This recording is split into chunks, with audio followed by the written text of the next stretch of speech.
I've never heard such a quiet, orderly group. So hopefully, now that we're kind of warmed up, people will be not feeling so obliged to be so formal. Yeah, there you go. So let me see if I can get this right. Bahut? Dhanyavad? Oh, is that right? Okay. And I want to welcome you to the first of many Obama Foundation town halls that we're going to be planning around the world. Hello to everybody who is watching on Obama.org. It is wonderful to be back in India and back in Delhi.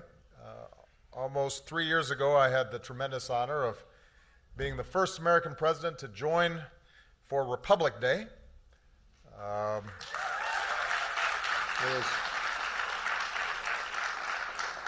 will say my most vivid memory was those acrobats on the motorcycles. Those guys were amazing. A little over 7 years ago, my first stop on a visit to Asia was here, and I had the privilege to address your parliament. In 2009, I recognized India at the White House with my first state dinner, and we danced some Bhangra. And we have had Diwali celebrations in the White House every year that I was there. And all of this is because, as I said in a speech that I gave this morning, India and the United States have so much in common. The U.S. is home, of course, to millions of Indian Americans, and their proud heritage is, at the same time, combined with an incredible contribution that they make in every field in the United States. Both of our countries are hugely diverse. We've got different languages and different backgrounds and different ethnicities and different faiths. But what we also have in common is a set of values that we believe in deeply. And I believe that the partnership between the world's oldest democracy and the world's largest democracy could be a defining partnership of the 21st century. Now, I also believe that charting the course for that better future is going to depend on all of you. It's going to depend on young people. There are all sorts of things that I care about, all sorts of specific issues that I'm going to continue to work on, and I plan to lend my voice to focus the rest of my career on. I'll be out there advocating on behalf of doing something about climate change and doing something about inequality and making sure that women are getting the same opportunities as men and fighting against, there you go, and fighting against the forces of discrimination and tribalism and racism. But the single most important thing that I want to focus on is lifting up and identifying and working with and training the next generation of leadership, not just in the United States, but all around the world. And that's really the central goal of our foundation.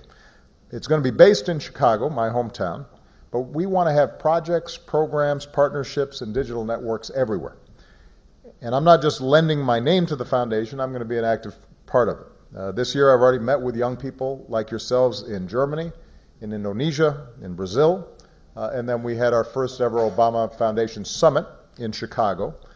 And I don't want to speak too long because I want to spend most of our time on questions, and Anshul is going to help to moderate it. But I did want to mention the reason I thought it was so important to do something in India. You've got the largest population of young people in the world, and that's a lot, so we might as well start big.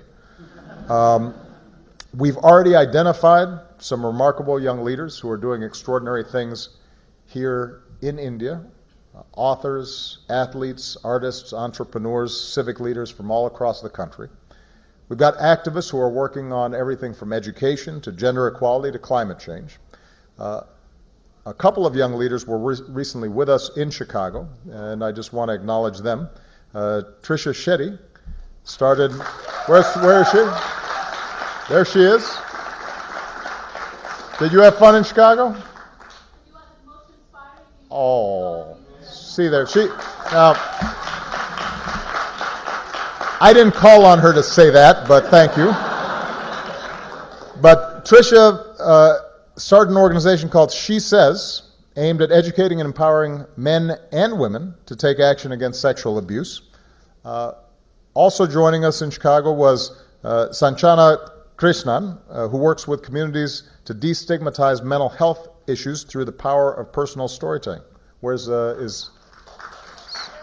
There you are. There you are.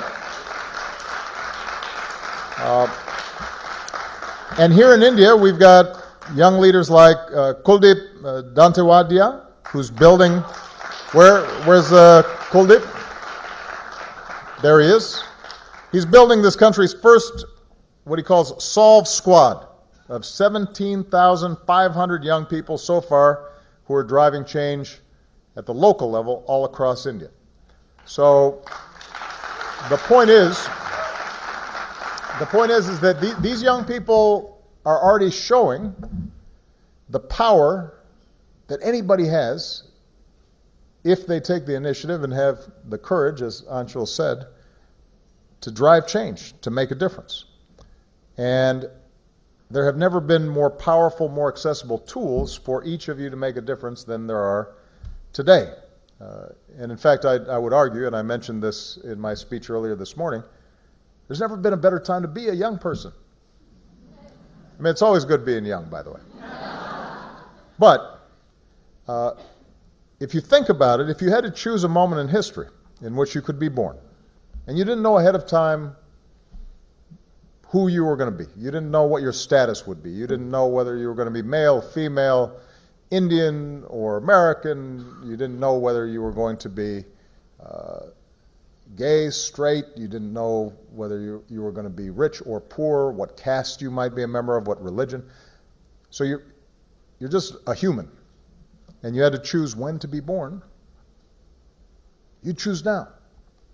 Because as troubled as our politics are, as difficult as the world can seem when you're watching the newscasts, the fact is that over the past 100 years, we've come from a world where only a small fraction of women could vote to a world where almost every woman can. Since 1950, the global average life expectancy has grown by more than 20 years. Since 1990, I mean, that's not that long ago. I was in law school in 1990. We've cut extreme poverty and childhood mortality in half. Much of that, by the way, in India and China. Since 2000, we've evolved from a world without marriage equality to one in which it's a reality in more than 24 countries. The fact is, the world has never been healthier, it has never been wealthier, and despite terrible conflicts that are still taking place around the world, and remarkable cruelty and suffering, the world is actually less violent and more tolerant than it's ever been. Fewer people are dying young, more people are living not only longer but better, more girls are attending school, more adults can read, more children have the vaccines that they need. And the point is that none of this happened just because of luck. It happened because people chose to make it happen. And many of those people, working over the course of many years, started without power or wealth or title. And many of them were extraordinarily young, just like you. I always have to remind people that when you think of somebody like Dr. Martin Luther King, who did so much in our country, he was 24, 25 years old when he began as an activist in Montgomery, Alabama, to try to desegregate the South. And he started in small steps, and it was only a few years later where he won the Nobel Prize and would help to revolutionize America. But it wasn't just Dr. King, it was all these young people around him who were just like us. You know, they had their flaws, they had their problems, they had their doubts, but despite all those imperfections, they pressed forward anyway, often far from the limelight. with determination and with faith in the future because they believe that their efforts would matter and that they would be part of this upward trajectory in our human story. So that's the legacy that is available to you should you choose to grab it. That should inspire each of you to keep pushing for progress in whatever field you're in and whatever communities that you live in, knowing that your efforts matter.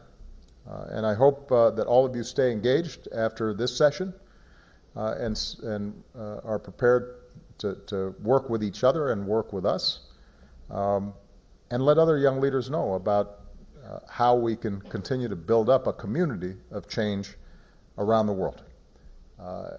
And that way, next time I come back to India, you guys will be here waiting for me, and you can tell me all the amazing progress that you've already made. All right?